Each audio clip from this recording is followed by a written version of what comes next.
बिस्मिल्लाहिर्रहमानिर्रहीम। Next topic law of parallelogram of forces. Definition इसकी, when two forces are acting at a point such that they can be represented by the adjacent side of a parallelogram then their resultant will be equals to that diagonal of parallelogram which passes through the same point। इस definition की दो इसकी जो है वो दो इसके sides हैं। फर्स्ट वन जो है वो ये है कि जब दो फोर्सेस जो हैं वो इस तरह से एक्ट कर रही हों कि वो किसी पैरेललोग्राम की साइड बना रही हों, तो उनका जो रिजल्टेंट होता है वो उस पैरेललोग्राम का डायगोनल होता है।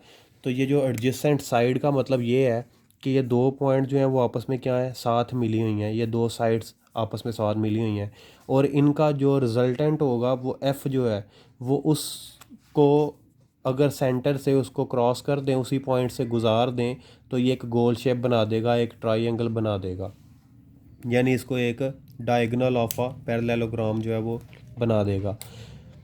तो डेफिनेशन के बाद अगर इसकी मैथमेटिकल ट्रीटमेंट की तरफ आएँ तो उससे पहले एक्सप्लेनेशन में देखें कि ये एक वेक्टर F1 है और दूसरा वेक्टर F2 है।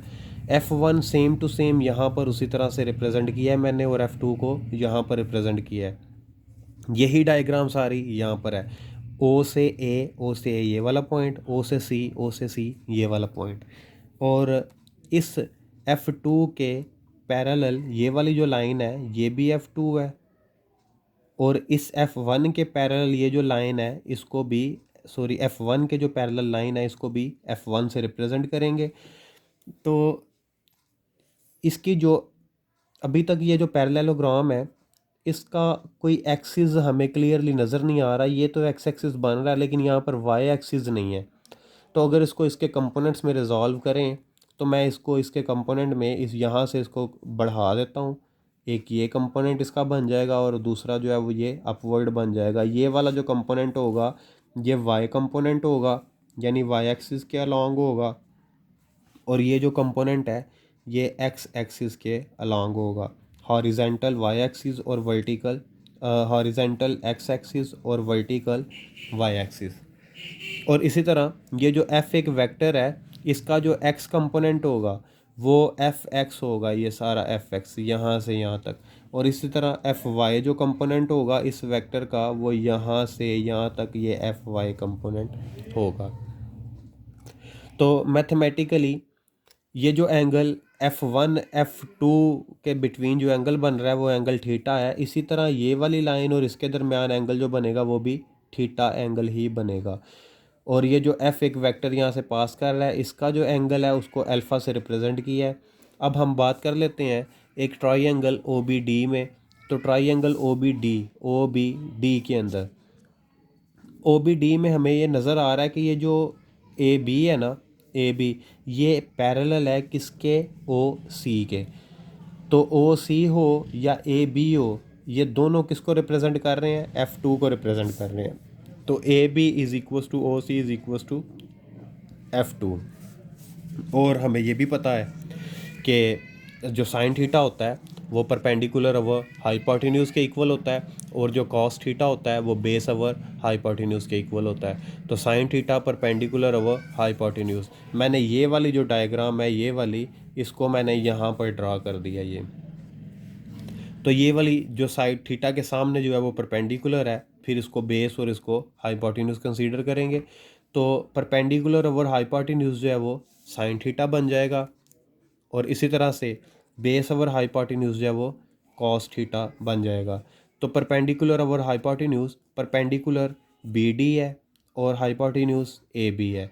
और इसी तरह कॉस थीटा जो बेस है वो AD है, बेस AD है और हाइपोटेन्यूज जो है वो अगेन AB है।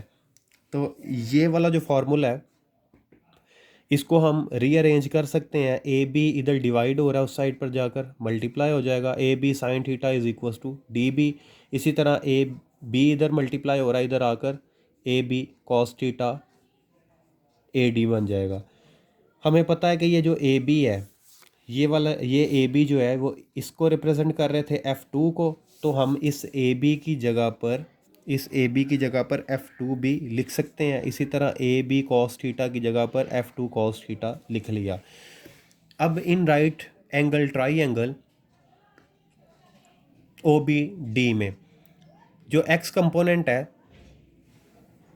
वो हमें नज़र आ रहा है कि वो ये वाला एक्स कंपोनेंट हॉरिजेंटल कंपोनेंट जो है उसको एक्स कंपोनेंट कहते हैं।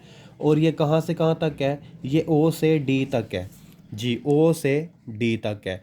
और ओ से डी तक बनने में इसको ओ से ए और फिर ए से डी तक का रास्ता जो है वो लेना पड़ा।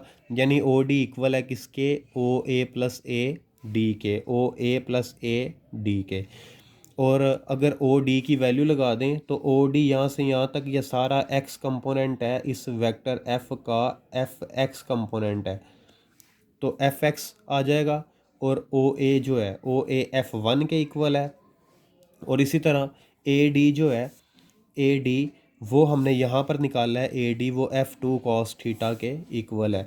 यानी ए डी जो है वो एफ़ टू कॉस थीटा के इक्वल है। इसी तरह ये जो बी डी है ये एफ़ टू साइन थीटा के इक्वल होगा। तो ये देख लेते हैं, बी डी या डी बी जो है वो एफ़ टू साइन थीटा के इक्वल होगा। और जो डी बी है, डी बी उसको हम परपेंडिकुलर यानी एफ़ वाई से रिप्रेजेंट कर रहे हैं। तो एफ़ वाई, एफ़ एक्स और एफ़ वाई के ये दो फार्मूलाज जनरेट हो गए हमारे पास। Next, magnitude of a vector F. Vector F की जो मैग्नीट्यूड है उसके लिए जो फार्मूला रिप्रेजेंट करते हैं वो determinant of vector F is equals to under root F x square plus F y square. F x की जो वैल्यू है वो अभी हमने यहाँ पर निकाली थी, वो एफ एक्स की वैल्यू जो थी वो है F one plus F two cos theta और एफ़ वाई की जो वैल्यू है एफ़ टू साइन थीटा। यही वैल्यूज़ यहाँ पर सब्स्टिट्यूट कर देंगे। और यहाँ पर चूंकि F one plus F two cos theta ये दो टर्म्स है, उनका होल स्क्वायर है, तो इधर फार्मूला यूज़ होगा A plus B whole square. A plus B whole square equals to A square plus B square plus two A B जी। तो ये फार्मूला बन जाएगा A square plus B square plus two A B. और इसको इसी तरह से सेपरेट लिख लेंगे। एफ़ वन का स्क्वायर ये भी इसी तरह से, two F one F two cos theta ये भी इसी तरह से, और ये टर्म भी। अब ये यहाँ पर दो टर्म्स हमारे पास हैं जिसमें साइन स्केल थीटा आ रहा है और कॉस स्केल थीटा आ रहा है। इन दोनों टर्म्स को मैं एक साइड पे लिख लूँगा नेक्स्ट स्टेप में, और बाकी जो है वो टर्म्स दोनों अलग कर लेता हूँ। यानी एफ़ वन स्क्वायर और ये two F one F two cos theta इनको अलग लिख लेते हैं और इनको इधर साइड पे कर लेते हैं। F two square cos square theta, F two square sine square theta में एफ़ टू स्क्वायर दोनों में सेम है, तो इसलिए इसको यहाँ पर मैं कॉमन ले लेता हूँ और ब्रैकेट में cos square theta plus sine square theta आ जाएगा। नेक्स्ट स्टेप में एफ़ वन स्क्वायर उसी तरह से, two F one F two cos theta उसी तरह से, two F one F two cos theta उसी तरह से। ये जो एफ़ टू स्क्वायर है एफ़ टू स्क्वायर आ गया, इस सारे की जगह पर cos square theta plus sine square theta, cos square theta plus sine square theta equals to one होता है। तो इस सारे की जगह पर, इस ब्रैकेट की जगह पर वन आ जाएगा। और वन यहाँ पर लिखें या ना लिखें इससे कोई फ़र्क नहीं पड़ता। ये हमारे पास जो थी वैल्यू अभी जो आई है ये मैग्नीट्यूड है, ये मैग्नीट्यूड है वेक्टर एफ़ के लिए। इसी तरह अगर इसकी डायरेक्शन कैलकुलेट करनी हो तो डायरेक्शन के लिए सिंपल हम क्योंकि यहाँ पर एक एंगल इन्वॉल्व हो रहा था, तो एंगल यहाँ पर अल्फ़ा इन्वॉल्व हो रहा है एक राइट ट्रायंगल में। अगर उसको ड्रॉ करें तो एफ़ वेक्टर एक ये है, इसका एक एक्स वाई कंपोनेंट और एक ये एक्स कंपोनेंट। तो ये एफ़ एक्स, ये एफ़ वाई और इसी तरह से ये एफ़ कंपोनेंट। यानी एफ़ के लिए एफ़ एक्स और एफ़ वाई इसके दो कंपोनेंट आ गए और ये अल्फ़ा एक एंगल बन रहा है यहाँ पे। तो इस डायग्राम के अकॉर्डिंग हम यहाँ पर कर सकते हैं alpha be the angle of vector F makes with x axis. जो अल्फ़ा एंगल है वो एक्स एक्सिस के साथ जो है वो बन रहा है, और उसके लिए जो फार्मूला यूज़ करेंगे वो होगा tan alpha is equals to B D over O D. और हमें पता है कि टेन थीटा जो होता है वो होता है परपेंडिकुलर अव बेस के इक्वल। जी। तो परपेंडिकुलर क्या है? परपेंडिकुलर एफ वाई है और बेस क्या है? एफ एक्स है।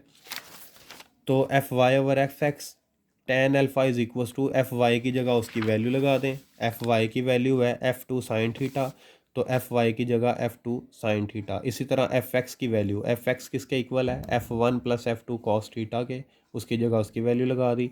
अब ये अल्फ़ा के साथ उसका फंक्शन जो है वो टेन, अल्फ़ा एंगल है, तो टेन को अगर फंक्शन को इक्वल के उस साइड पे ले जाएं तो वो टेन इन्वर्स हो जाएगा। तो इस एंगल जो है उसके लिए जो वैल्यू आएगी वो टेन इनवर्स ब्रैकेट में ये F two sine theta over F one plus F two cos theta के इक्वल आएगी।